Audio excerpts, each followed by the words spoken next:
Students, आप सब कैसे हैं? आशा करती हूँ कि आप सब ठीक होंगे। आज का हमारा विषय है अनुच्छेद लेखन। अनुच्छेद लेखन विषय है मेरा प्रिय मित्र या सखी। जो बॉयज़ हैं वो मेरा प्रिय मित्र लिखेंगे और जो गर्ल्स हैं वो लिखेंगी मेरी प्रिय सखी। मेरा की जगह पे क्या आ जाएगा? मेरी प्रिय सखी। तो ये जो अनुच्छेद है हम संकेत बिंदुओं के आधार पर लिखेंगे। संकेत बिंदुओं का अर्थ होता है कुछ हिंट्स जिसकी सहायता से हम वाक्यों का निर्माण करते हैं, वाक्य बनाते हैं।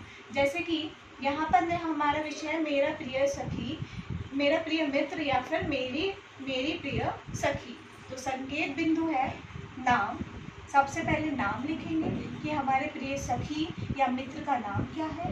पड़ोस, विद्यालय, कक्षा, होशियार, साथ साथ खेलना, सहपाठी, पढ़ना, एक दूसरे की मदद करना। तो बच्चा, अभी तक आपने छोटी कक्षा में यानी कक्षा दूसरी या पहली में जो अनुच्छेद लिखना सीखा है वो आपने वाक्य में लिखना सीखा है, यानी कि नंबर 1 नंबर 2 करके आप लाइंस लिखते थे। लेकिन अब हम अनुच्छेद लिखेंगे एक पैराग्राफ के अंदर, एक गद्यांश के रूप में। तो हम नंबर 1 नंबर 2 करके नहीं लिखेंगे, हम कंटिन्यू करते हुए लिखेंगे। तो आइए हम वाक्यों का निर्माण करते हैं। डैश मेरा मित्र सखी है। डैश में आप अपने मित्र या सखी का नाम लिखेंगे।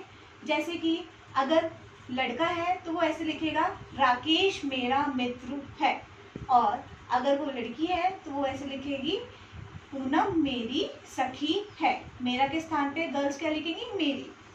पूनम मेरी सखी है। और बॉयज कैसे लिखेंगे? राकेश मेरा मित्र है। पूर्णविराम, इसे हम पूर्णविराम कहते हैं वाक्य के अंत में, यानी कि जब वाक्य खत्म हो जाता है तो हम पूर्णविराम का प्रयोग करते हैं। तो राकेश मेरा मित्र है। आपका जो भी मित्र है आप यहाँ पर उसका नाम लिखेंगे। आगे ये हम पैराग्राफ में लिख रहे हैं, इसलिए हम नंबर 1 नंबर 2 करके नहीं लिखेंगे, ठीक है? ये एक गद्यांश के रूप में लिख रहे हैं हम। तो यहीं से अगर हमारी जगह है तो हम यहीं से लिखेंगे। वह, आगे क्या है? पड़ोस है ना, संकेत बिंदु पड़ोस। तो इससे हम अब वाक्य बना रहे हैं। वह मेरे पड़ोस में रहता या फिर रहती है। अगर गर्ल्स लिख रही है तो रहती है, वह मेरे पड़ोस में रहती है। और अगर बॉयज लिख रहे हैं तो रहता है। हम दोनों एक ही विद्यालय में पढ़ते हैं।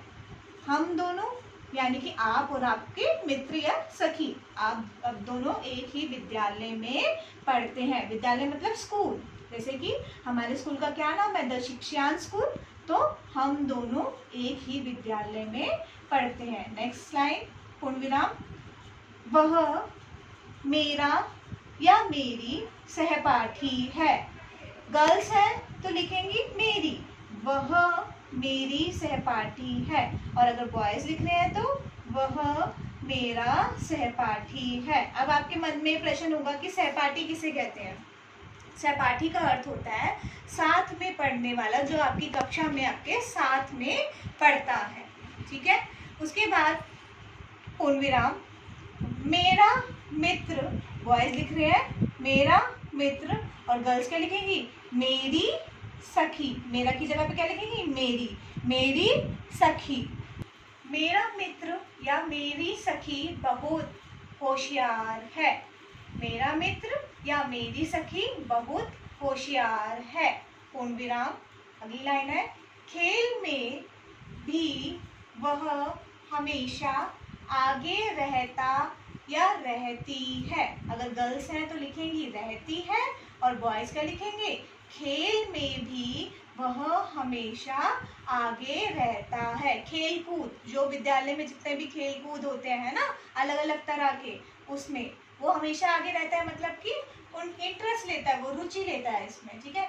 हम दोनों कक्षा में साथ साथ बैठते, पढ़ते और खेलते हैं। कक्षा में आप लोग साथ साथ बैठते हैं, आप और आपका मित्र या सखी साथ साथ बैठते हैं, पढ़ते हैं और खेलते हैं।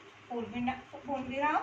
गृह कार्य करने में, गृह कार्य मतलब होमवर्क, जो आपको स्कूल से होमवर्क मिलता है उसे हम क्या बोलते हैं? गृह कार्य। होम का मतलब गृह और वर्क का मतलब कार्य। गृह कार्य, गृह कार्य करने में हम एक दूसरे की मदद करते हैं।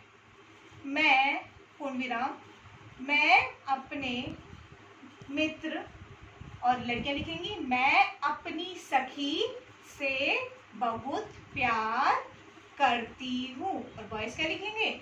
मैं अपने मित्र से बहुत प्यार करता हूँ।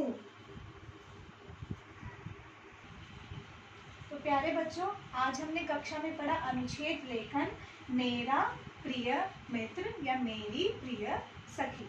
तो आपका गृह कार्य है मेरा प्रिय खेल। इसमें आपको 50 या 60 शब्दों में मेरा प्रिय खेल के बारे में लिखना है। अब आपका मेरा प्रिय खेल, जैसे बॉयज़ का ज़्यादातर प्रिय खेल क्रिकेट होता है, फुटबॉल होता है, इसी तरीके से गर्ल्स भी लिख सकती हैं। अगर गर्ल्स को क्रिकेट के बारे में अच्छा लगता है या फुटबॉल के बारे में अच्छा लगता है या बैडमिंटन के बारे में अच्छा लगता है, अब उसके बारे में आप कैसे लिखेंगे? जैसे कि उसमें कितने खिलाड़ी होते हैं, वो कैसे खेला जाता है, वो किन के साथ खेला जाता है, इस तरीके से आप कुछ वाक्य लिखेंगे 50-60 शब्दों के अंदर।